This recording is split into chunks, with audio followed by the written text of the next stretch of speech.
जिले की स्वास्थ्य व्यवस्था पे एक बार नज़र डालने की ज़रूरत है। क्लोजिंग होती है, लेकिन एक बयान सीएमओ साहब का आपने देखा होगा, ज़बरदस्त तरीके से वायरल हो रहा है और समाचार चैनलों में देखे जा रहे हैं कि सीएमओ का ये आवास है डॉक्टर विजयपति द्विवेदी। उन्होंने मीडिया को जो बयान दिया है कि 15 स्टाफ नर्सों को खिलाफ उन्होंने मुकदमा दर्ज कराया है। उनका ये कहना है कि ये फर्जी तरीके से इनकी नियुक्ति हुई है। ये प्रकरण कोई पुराना नहीं, लगभग 17 माह पुराना है, यानी 17 महीने पहले का ये मामला है जो सीएमओ साहब को आज नज़र आया। अब सवाल खड़े होने लगे कि सीएमओ साहब ने इसके पहले क्यों नहीं कार्रवाई की। जब ये फर्जी मामला था तो इस 17 महीने पहले भी, उस वक्त भी, 1-2 महीने बाद भी कार्रवाई हो सकती थी, लेकिन सीएमओ साहब, जो चर्चा है कि सीएमओ साहब रिटायर होने वाले हैं, उसके पहले इतनी बड़ी कार्रवाई उन्होंने स्टाफ नर्सों पर कर दिया। अब सवाल कई तरह के आ रहे हैं। एक सवाल ये भी आ रहे हैं कि सीएमओ साहब को सोचना चाहिए कि अगर फर्जी नियुक्ति हुई है तो क्या डॉक्यूमेंट्स किसने चेक किया। हवा में कोई नियुक्ति तो हुई नहीं, उसके लिए पैनल बना होगा, उसके लिए अधिकारी बने होंगे, जो आवेदन पड़े होंगे, कागजात के जो डॉक्यूमेंट्स उसकी जांच पड़ताल हुई होगी। यदि स्टाफ इतने इंटरव्यू जो भी हुए, उस इंटरव्यू के पहले जो कागजी कार्रवाई हुई होगी, उसकी जांच पड़ताल हुई, उन्होंने पूरा किया होगा। लेकिन इंटरव्यू के बाद 15 नर्सों की नियुक्ति विभिन्न केंद्रों पे हो रही हो, उसके बाद एक बड़ी कार्रवाई सीएमओ साहब कर दिए। लेकिन अब सीएमओ साहब पे सवाल खड़े हो रहे हैं कि उन पर क्यों कार्रवाई नहीं हो रही है जिन्होंने नियुक्ति किया, जिन्होंने कागजात चेक किया, जिन्होंने कागजात की कार्रवाई आगे बढ़ाई। अब एक गंभीर आरोप लग रहे हैं लेन देन के। खैर, मैं इस पर बहुत विशेष विस्तार से नहीं जाना चाहता हूं, लेकिन आरोप लग सकते हैं, ये आरोप है। अब सीएमओ साहब को सोचना होगा कि ये जो कार्रवाई उन्होंने किया है, 15 स्टाफ नर्सों पे जो मुकदमा दर्ज कराया है, ये 17 माह पुराना ये उनकी नियुक्ति है। उस वक्त कहाँ थे जब ये उनकी नियुक्ति हुई। फिर हम आपसे जुड़ेंगे, तब तक इतना ही। जुड़े हमसे बलिया आजकल से। मैं रोशन जायसवाल, नमस्कार। जिले की स्वास्थ्य व्यवस्था पे एक बार नज़र डालने की ज़रूरत है। मार्च का महीना है, सारे अधिकारी व्यस्त रहेंगे क्योंकि मार्च के महीने में क्लोजिंग होती है। लेकिन एक बयान सीएमओ साहब का आपने देखा होगा, ज़बरदस्त तरीके से वायरल हो रहा है और समाचार चैनलों में देखे जा रहे हैं कि सीएमओ का ये आवास है डॉक्टर विजयपति द्विवेदी। उन्होंने मीडिया को जो बयान दिया है कि 15 स्टाफ नर्सों को खिलाफ उन्होंने मुकदमा दर्ज कराया है। उनका ये कहना है ये फर्जी तरीके से इनकी नियुक्ति हुई है। ये प्रकरण कोई पुराना नहीं, लगभग 17 माह पुराना है, यानी 17 महीने पहले का ये मामला है जो सीएमओ साहब को आज नज़र आया। अब सवाल खड़े होने लगे कि सीएमओ साहब ने इसके पहले क्यों नहीं कार्रवाई की। जब ये फर्जी मामला था तो इस 17 महीने पहले भी, उस वक्त भी, 1-2 महीने बाद भी कार्रवाई हो सकती थी, लेकिन सीएमओ साहब, जो चर्चा है कि सीएमओ साहब रिटायर होने वाले हैं, उसके पहले इतनी बड़ी कार्रवाई उन्होंने स्टाफ नर्सों पर कर दिया। अब सवाल कई तरह के आ रहे हैं। एक सवाल ये भी आ रहे हैं कि सीएमओ साहब को सोचना चाहिए कि अगर फर्जी नियुक्ति हुई है तो क्या डॉक्यूमेंट्स किसने चेक किया। हवा में कोई नियुक्ति तो हुई नहीं, उसके लिए पैनल बना होगा, उसके लिए अधिकारी बने होंगे, जो आवेदन पड़े होंगे, कागजात के जो डॉक्यूमेंट्स उसकी जांच पड़ताल हुई होगी। यदि स्टाफ इतने इंटरव्यू जो भी हुए, उस इंटरव्यू के पहले जो कागजी कार्रवाई हुई होगी, उसकी जांच पड़ताल हुई, उन्होंने पूरा किया होगा। लेकिन इंटरव्यू के बाद 15 नर्सों की नियुक्ति विभिन्न केंद्रों पे हो रही हो, उसके बाद एक बड़ी कार्रवाई सीएमओ साहब कर दिए। लेकिन अब सीएमओ साहब पे सवाल खड़े हो रहे हैं कि उन पर क्यों कार्रवाई नहीं हो रही है जिन्होंने नियुक्ति किया, जिन्होंने कागजात चेक किया, जिन्होंने कागजात की कार्रवाई आगे बढ़ाई।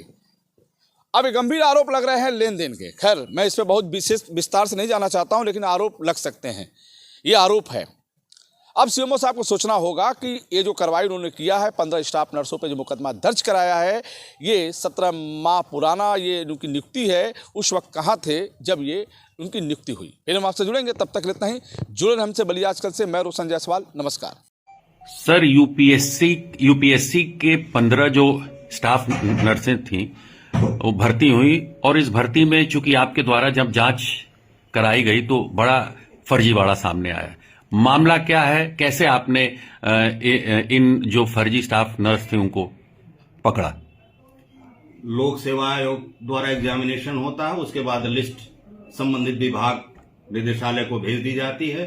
वहां से जनपदों को उनकी आवश्यकता के अनुसार जितना दे पाते हैं देते हैं। इसी कड़ी में निदेशालय का पत्र यहां पर 15 स्टाफ नर्स के लिए प्राप्त होता है। उसके संबंध में नियुक्ति पत्र जारी होता है, पुष्टि का लेटर जाता है, पुष्टि भी आ जाती है रजिस्टर्ड डाक से, वो लोग नौकरी करना प्रारंभ कर देते हैं। इस बीच मैं सीएससी पर गया था,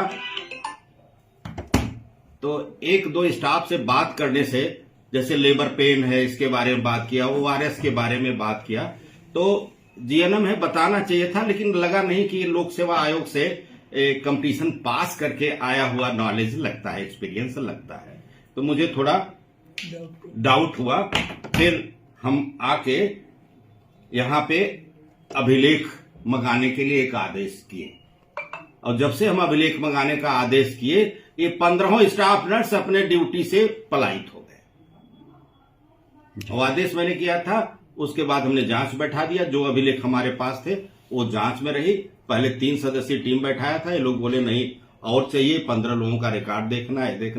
इसमें एडिशनल सीएमओ प्रशासन डॉक्टर पद्मावती बगल में बैठी हुई हैं, और योगेश पांडे जी हैं जिला प्रशासनिक अधिकारी, और हमारे उसमें 5 सीनियर बाबू हैं। मिलके ये लोग जांच पड़ताल किए, और पुष्टि जरूर विरोधाभासी पुष्टि आती रही। जब यहां से पत्राचार किया तो मैंने फिजिकली एक टीम बना के निदेशालय भेजा, 2 आदमियों की, कि जाके फिजिकली अधिकारियों से बैठ के देखो कि कौन पत्र सही है कौन गलत है।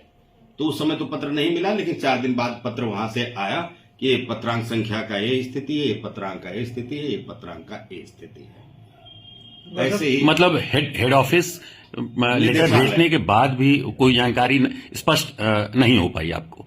हाँ, बहुत स्पष्ट जानकारी नहीं हो पाई, क्योंकि 2 रजिस्टर्ड डॉक, 2 रजिस्टर्ड मेल परस्पर विरोधाभासी हमको प्राप्त हुए। जी सर। एक में पुष्टि की जाती, एक में पुष्टि नहीं। सर ये बताइए मुझे कि कब इनकी सर उसके बाद सर आपकी ओर से एक्शन क्या लिया गया आपकी तरफ से? एक तो जांच बैठा दिया गया, जांच रिपोर्ट आई, यहां से फिजिकल टीम बना के वहां भेजा गया, वो आई। उसके बाद जब हम कंफर्म हो गए कि नियुक्ति वैध नहीं लग रही है, तो मैंने कल जाके परसों एफआईआर कर दी। क्या जो मेल आता था आपके पास, वो मेल क्या ऑथेंटिक मेल था, आपके निदेशालय का मेल था या कैसे आपको लगा सर, कैसे पकड़ा? मेल तो ऐसा होता है कि एक बिंदी भी अगर उसमें बढ़ा दी जाए, घटा दी जाए, तो मेल आईडी बदल जाती है। हमें जो उस मेल आईडी से ये पुष्टि का पत्र प्राप्त हुआ है, उसमें सेल की, इस मॉनिटरिंग सेल में सेल की स्पेलिंग CELL लिखा था। मतलब जो आपका हेड ऑफिस उसमें निदेशालय था CELL जी, वहां से भी जो ईमेल आया वो भी एक तरीके से फर्जी ईमेल भेजा गया है। हाँ, अब देखिए, इसकी जांच के लिए हम पुलिस अधीक्षक बलिया को 2 महीने हो गया, 2.5 महीने पत्र दे चुके हैं कि इसकी IP पता लगाया जाए, क्योंकि पुलिस ही पता लगाती है कि कहां से ईमेल भेजा गया है, वहीं से मिलेगा। अच्छा सर, कितना पेमेंट सर अभी तक वो लोग ले चुके थे? 15 लोग 80 लाख के लगभग का पेमेंट टोटल मिलके प्राप्त किया है। तो आप लेकिन जब से जुलाई से बंद किया है मैंने, करोड़ों का फायदा कम से कम निदेशालय में भी किया। हम अपने ऊपर के किसी कार्यालय के बारे में कोई टिप्पणी नहीं आपको करते, जो खासतौर से जब आपको जो मानते हैं कि कोई ना कोई सिंडिकेट इसमें जरूर है, इतना तो मान लें। अब तो देखिए, देखना पड़ेगा कि कहीं और जनपद में भी तो ऐसा नहीं किया गया है, क्योंकि लोक सेवा आयोग की पोस्टिंग है, और लोक सेवा आयोग की होने वाली पोस्टिंग को हम लोग जल्दी डाउट की नजरों से नहीं देखते हैं। आता है तो मानते हैं कि लोक सेवा आयोग का है, गड़बड़ नहीं होगा, लेकिन ये तो विधाता थे, हमको दिख गया तो मतलब सर जो लोक सेवा आयोग में जो 15 बाय नेम थे, और जो आपके पास मेल आया था वो तो पूरी तरीके से भिन्न था, जैसे कि आपने लोक सेवा का परिणाम आपको थोड़ी दिया जाता है, वो तो डायरेक्टरेट एग्जाम के लिए तो बाय नेम वो तो करके आता है, उसका परिणाम